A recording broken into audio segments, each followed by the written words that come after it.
Alright, well, where even to begin? My quantum light theorem is a personal attempt to unify quantum mechanics and general relativity, and I would strongly argue you have to do that from outside of time, because space-time, according to my quantum light theorem, is an emergent phenomenon caused by quantum mechanical interactions. More specific, quantum light selected by gravity, and therefore the wave function collapse happens, and through that collapse, through that interaction, space and time begins to happen. Well, space-time is also a fundamental aspect of reality, but just not the deepest layer of it. Quantum light would be, well, photons in their superpositional quantum mechanical state. For a photon to be instantiated, you need space and time. And at that very moment that photon is emitted, at that very moment that photon travels through space-time, it does that in its quantum mechanical state, literally outside of time. So seen from the timeless view of things, seen from the timeless dimension, it always was. It has become its own superposition. I would strongly argue, if a process will end up existing completely outside of time, then that process can become its own instantiation. But why should that quantum permutational field, which was prior to space-time, collapse onto anything? Why should every ever emitted photon configuration overlap, containing that infinite amount of energy, which is literally annihilated by an infinite amount of energy? Photons in their purest quantum mechanical state self-annihilate. So you can store in quantum light an infinite amount of energy, which is annihilated by an infinite amount of energy. But why should that perfect symmetry, self-annihilating state of quantum light collapse onto anything? Why should that symmetry break? And again, there will come gravity into play. Like light, you need space-time for gravity to form. So you need matter who clumps together strong enough to disrupt the fabric of space and time. And at that very moment it does, it would partially exist in a higher dimensional field. It would bridge into higher dimensional fields. And again, if a process will end up either existing completely outside of time or partially, then cause and effect would be indifferent to time symmetry. The universe would be literally a self-instantiating mechanism. Impossible for the universe to not create space-time. That has immediately happened. There were no eons before space-time arrived. No. That would literally happen immediately. It could not immediately happen. Quantum mechanical necessity to collapse immediately into space and time. Matter, according to my quantum light theorem, truly matters, literally, because gravity selecting quantum light will collapse into matter, into realized structure. Actually, only those space-time dimensions with the fundamental constant within those universes, only those who allow matter to fuse together strong enough to disrupt the fabric of space-time, only those would self-instantiate. So, because I jump outside of time altogether, according to my quantum light theorem, every ever emitted photon configuration would be selected by every ever instantiated gravitational distortion simultaneously into coexisting four-dimensional space-time geometry.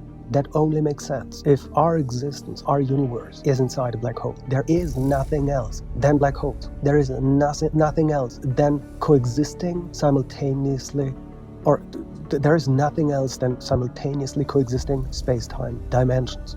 So my quantum light theorem ends up also with a multiverse structure, but again, with simultaneously coexisting space-time dimensions, not branching timelines, not infinite versions of everyone who exists, nothing like the many worlds interpretation. It is literally the most opposite ontology to the many worlds interpretation. The many worlds interpretation denies the wave function collapse, and well, my quantum light theorem puts it into the spotlight because quantum light has collapsed into realized matter, and through that collapse into realized matter by the selection of gravity into realized structure, that has created space-time. So the universe is literally incapable of not producing space-time. That has immediately happened, and that will always happen. At the end of space-time, no energy would have been lost, not according to my quantum light theory, because space did expand faster than light can travel. Every ever emitted photon configuration was not collapsed onto something, but be still there. So every gamma ray burst at the end of a black hole's lifetime would be still there, traveling through space and time. But when the last black hole evaporates, well, from one planetary unit to the next, there is no planetary unit anymore. Space and time is vanished. There is literally no space anymore. But all that photonic energy would remain. That energy would be still there. And if only photons would be there at the end of time, it would just consider that photons do not care at all if there is space or time. They travel through space-time in their quantum mechanical state outside of time anyway. So they just would accept nothing is there and would transition into its higher dimensional self-annihilation. But not only photonic energy is there. What is traveling through space-time at the same speed as light does, and what can also not decay? Gravitational distortions. Actually, every ever emitted gravitational distortion since the beginning of that universe to the end would be still on its way through space-time.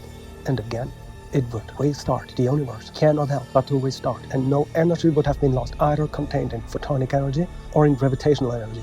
And if at the end of time is the birth of a new space-time, or of multiple new space-time dimensions, I think at the intersection of many, gravitational fluctuations, that even if space did vanish at the end of time, so you can kind of argue the universe has forgotten how big it is. No, I do not say the universe is self-aware or something like that, not at all. But because space did vanish, the universe kind of forgotten how big it is.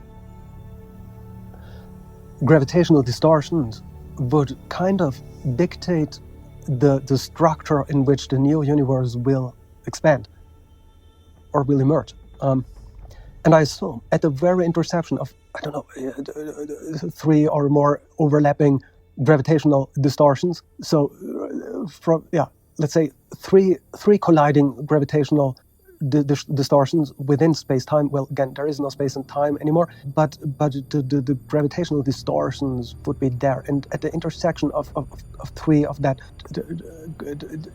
that would probably create so strange fluctuations where did primordial black holes came from? Why did they build? And they must have built way earlier than we realized it is possible. The newest discoveries clearly point into the direction there. Where did those primordial black holes came from? And I would strongly argue it is because of the gravitational memory of the past universe, of the past And the interesting thing is, if you zoom out of our own existence, if you zoom out of the observable universe like an overview experience, then you will see that there are spots in where there are way more dense areas within space-time than others, way more dense than others. And exactly that structure would remain. Exactly that structure would build if the Big Bang, if you want, was, according to my quantum light theorem, again, every ever emitted gravitational distortion would simultaneously select every ever emitted photon configuration into every possible space-time geometry at the same time. Actually, that is an ongoing mechanism. New universes can be built within. So, if we are in a black hole, then obviously our universe has many gateways into other universes, into other black holes. So gravity creates space-time.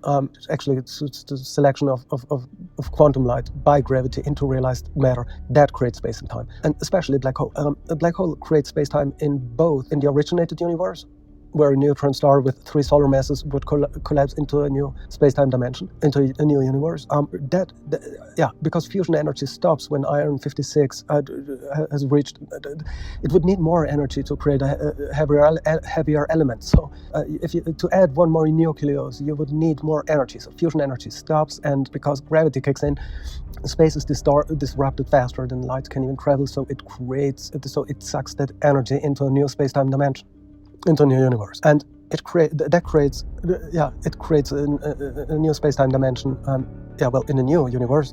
But a black hole also creates space-time in the originated universe, because it is kind of to be capable to fall into a new space-time dimension, to be capable to fall into a new universe. You have to first leave the originated universe. You have to travel to the end of the universe's lifetime to be capable to fall into a new universe.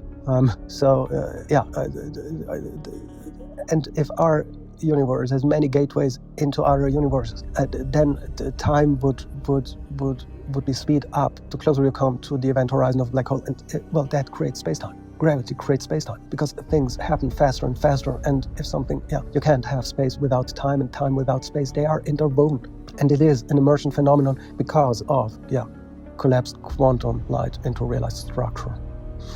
It would literally, my quantum light theorem, if it describes the universe as accurate as I think it is capable to describe, then it would show that energy cannot be lost, not even after space-time dies. The universe is incapable of not producing space-time. That has immediately happened, and that will always happen. The quantum mechanical necessity to collapse into space-time. Time will always happen, and it has immediately happened. It resolves also the black hole paradox. I mean, how can matter, if it has to first leave the originated universe, how can matter travel to the end of the universe's lifetime to be capable to fall into a new black hole? And how should, but if the fundamental building block of matter is photon, is light itself, well then the closer matter comes to the gravitational distortions of a black hole, it would be shredded down into its most fundamental building blocks, which in that case would be photons, and photons can travel to the end of the universe's lifetime without violating anything. So energy could transition from one space-time dimension into another space-time dimension without violating anything.